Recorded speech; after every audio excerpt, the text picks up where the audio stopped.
City Lutherie in Minneapolis, Minnesota, and we've got another really special guitar here today. This is a 1935 Martin D28. Pre-war Martin, dreadnought size. This one's really special. It's in excellent condition. It has obviously been worked on, but worked on by people who really know what they're doing. There's no obvious signs when you open up the case that something drastic has been done to this guitar. So, but the customer brought it in. Two primary concerns. One is the saddle is micarta. It's not correct to this era of guitar. That's a modern synthetic material. Plus, the guitar is a little difficult to play. So I haven't gone through and diagnosed everything, but the first thing I noticed just when I was signing the guitar in is that it has too much relief. That can cause chording to feel real stiff because the neck is bowed forward a little too much. Now this is a non-adjustable neck, so there are only a few things we can do about that. It's not a setup. I either have to go in and do a heat treatment to pull the neck back straight, which I really want to avoid on a guitar like this, or you can refret it, level the fingerboard, but these frets are relatively new.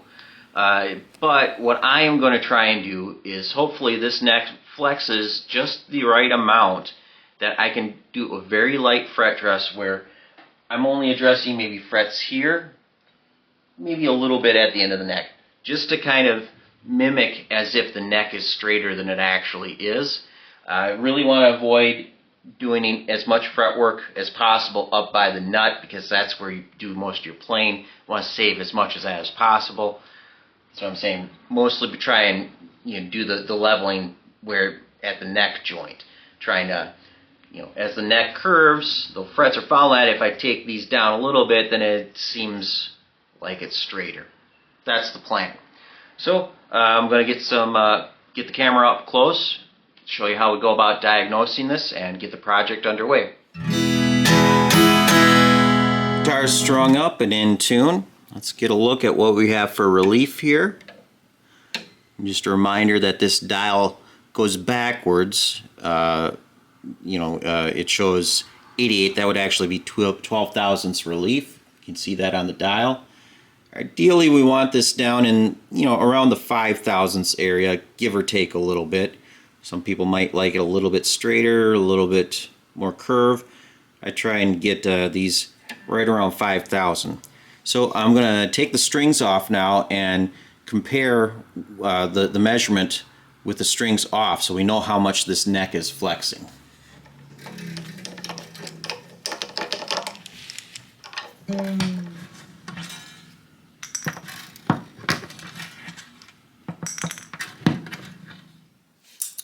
Strings are off. I'm going to hang on to these because the new strings are going to be the same gauge. These I'll be putting on just to kind of double check my work later on. Checking this with the neck, with the guitar laying on its back because it's lightweight enough that it doesn't change the reading on the gauge here, and it's just going to be easier to show on camera. But we're at 6 thousandths. So we've got a 6 thousandths swing or flex in the neck. That is really good news.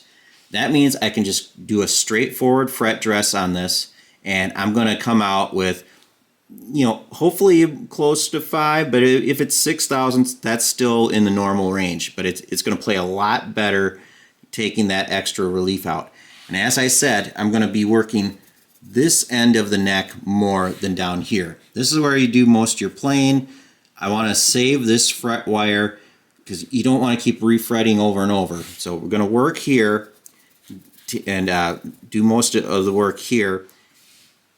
The other good news, this flexes just the right amount that I can just do this on my bench top. No need to put it in the neck jig. This, the labor is going to be pretty easy, but it's one of those things that you just need to think it out and plan ahead. Don't just jump right into it and start grinding away on the frets. Just a quick little explanation on guitar geometry before I start the fret dress on this, just so you kind of understand what I'm doing here. I've got the neck off an unplayable guitar here just for demonstration. Your neck is, we'll say, basically straight. and then you have your fingerboard tongue that gets glued to the top. Now with an acoustic guitar, you put glue on a bridge that is up off the top. It's a quarter to half inch tall, somewhere in that thickness. Now your strings are going to be up high here, so what you do is you tip the neck back so that it's kind of coming at an angle to meet the bridge that is up off the top. Then the fingerboard tongue, gets glued down onto the top. As long as you're not bending it real far, it is fine to flex this little bit of wood here to get it to glue to the top. Otherwise, you need to make a wedge to fit under here. So I need to show this to you because once I put the straight edge on this guitar, I want to make sure everybody understands what I'm talking about, where I'm going to remove fret wire to get this all to work out fine. Alright, might be a little hard to see the actual points where the frets touch the straight edge here, but I'm just going to show you. It rocks. Maybe I can zoom in and show you. But like I was mentioning before, this up here is supposed to lay flat and fall away. That's your fall off. And the straight edge ideally would rest here on the 14th fret, and then everything else touches evenly. But we are rocking on, looks like about the 11th fret. If I go over to the treble side, it's basically the same thing. And same thing with the bass side. The bass side's more maybe the 12th, 13th. So, like I was mentioning before, with trying to take out some of the relief, right in here, these are the frets I'm going to focus on, and I'm going to try and get everything done up so that the straight edge rests here, and it's straight all through the rest of the neck. Now, this is a situation where you need a full-length straight edge, not one of these little fret rockers, because this does not show any of those subtle issues that I'm pointing out with the long straight edge. These are just for like little touch up. If you have one high fret, you do you want to get that one fret taken down, you can tell that it matches the rest around it. But this does not diagnose an entire neck. I'm going to show you another detail about this guitar. I have no idea when this happened, but whomever was working on it before also altered the fingerboard radius to a 12-inch. So there must have been someday, many years ago, that somebody came in and wanted it to play more like a Gibson, or there are people who do guitar repair that instead of just doing the job right, they do what they want instead of listening to the customer and keeping things the way it should be. So this is another little surprise in the story of this guitar. And alright, let's check this out with the notch straight edge, and you can see we're also gapped along with the frets in the same areas. It's kind of lumped here, gapped here, and touching down at the first fret area. So it's possible that this guitar naturally over time kind of bowed forward a little bit, but mixing that with the fingerboard being altered to a 12-inch radius, I think somebody who shouldn't have been working on this got their hands on it long ago. Who knows when it happened, but you need to stick with the way the guitar was originally built, not alter it like this. If it's, it's in 1935, it was like 1940 and somebody does this, well, that's a different story. But if you're altering guitars like this, 90-year-old guitar in the year 2024 in these kind of ways, you need to stop working on guitars. Got a big gap over on that side. This particular fret dress, because it's such an old guitar, delicate finish, I'm not going to tape my leather skirting on for this guitar. I just don't want to run the risk of pulling finish off, even though this looks like it's really solid. If it was a different type of job, I might do that. So now we're going to get to the frets. I'm just staying in this area. I've got a really short fret leveling bar, and I'm just going to work this area, and I will keep checking with my straight edge and just keep monitoring till I'm getting closer and closer, being level with frets in the middle. I might do just a little bit of leveling on the very first few frets, but this is going to be the primary method of completing this job. Alright, final check before I finish these off. Gonna put this on here. As you can see, all the frets are touching now. Hopefully my camera can zoom in and prove that. If not, you'll just have to take my word on it. But notice I can't get this straight edge to rock anymore like I did earlier in the video. It is sitting nice and level on all the string. Well, from first fret up to the 14th, it's sitting nice and flat. It doesn't rock back and forth at all. And we'll check with the radius gauge, or the relief gauge. Right there. And it's showing between 0 and 1/1000th. So there we go. I took out a bunch of relief by doing a very, very light fret dress. So what I'm going to do to finish this off, I was using the short leveling bar just to focus on small areas to get them all to line up. Now I'm going to use a longer one. I wouldn't start with this one because there's weight, and we're doing this without a neck jig, and the weight of this can, make the neck flex a little bit. So I'm just very lightly with minimum 600 grit sandpaper. I'll go up in grits to get the tops buffed nice and even, and just very lightly skim across the top of them. Then it's time to move on to crowning. I will check this by putting the strings that I saved from before in the video. I'll string it up with those just to confirm that I do have the correct relief. Once I've confirmed that, then it's on to crowning the frets.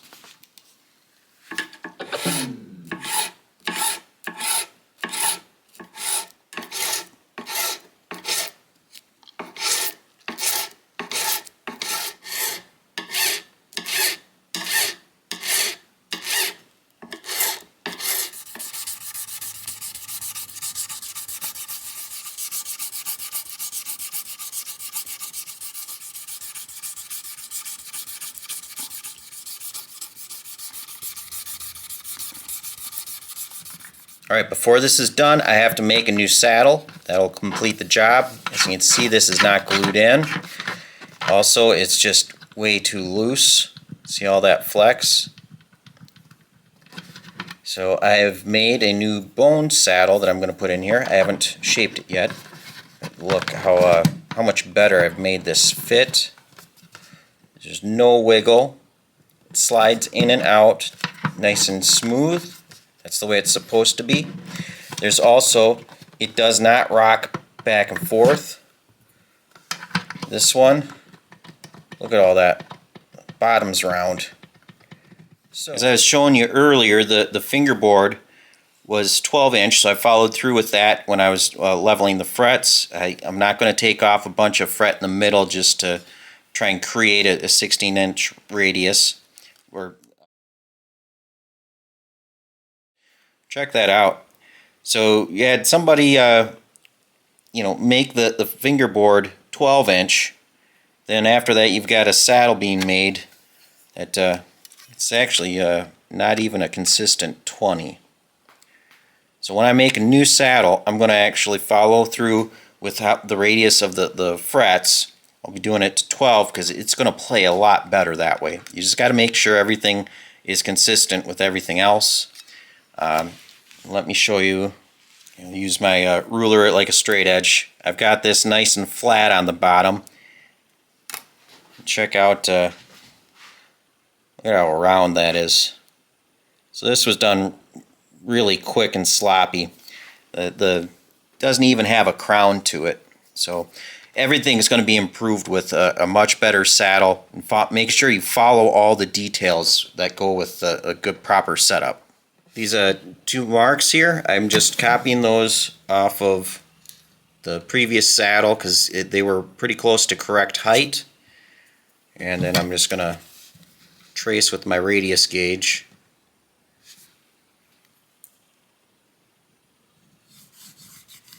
That'll get me close to start off. Just kind of follow through, draw this out. Then I'm going to head to the belt sander and I'll be right back. If you know Martins, you know that the saddle slot goes all the way through.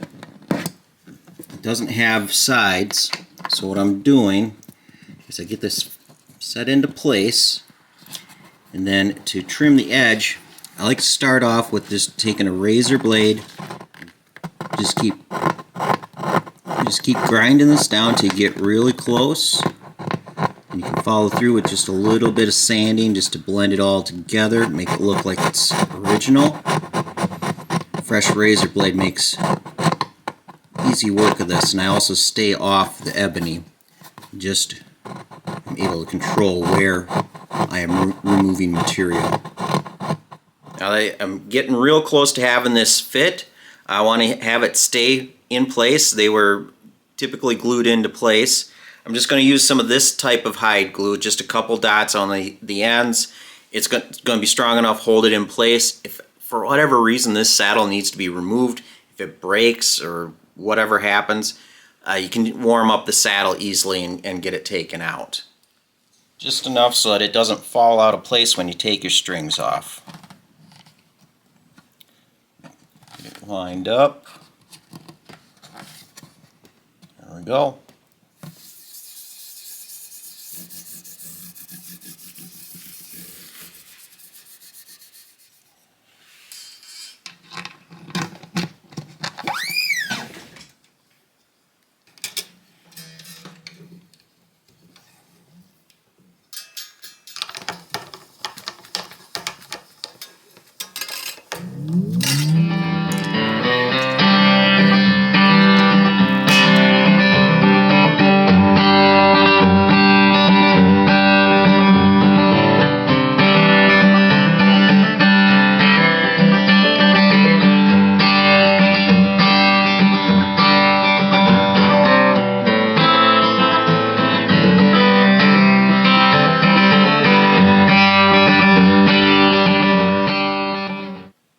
There we go.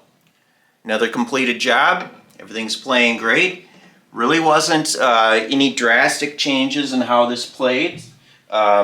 Just kind of explain that you got to follow through, get all the little details right. Obviously, I'm not going to pull the frets off and re-level this board. You just don't do that for when you can correct it with going through the frets. And also, another little detail, making sure that the saddle matches the radius of the frets, whether it's an acoustic or an electric. You can adjust your saddles for a Stratocaster to follow the radius of the fingerboard, slot the saddles on a Les Paul to match the radius, or you just follow through with sanding your acoustic saddle to match, and it plays just so much better. So if you have any questions about this job or any other of my videos, you can either leave a question in the comment section or contact me directly. My contact information is in the About section of my channel, and we'll see you next time.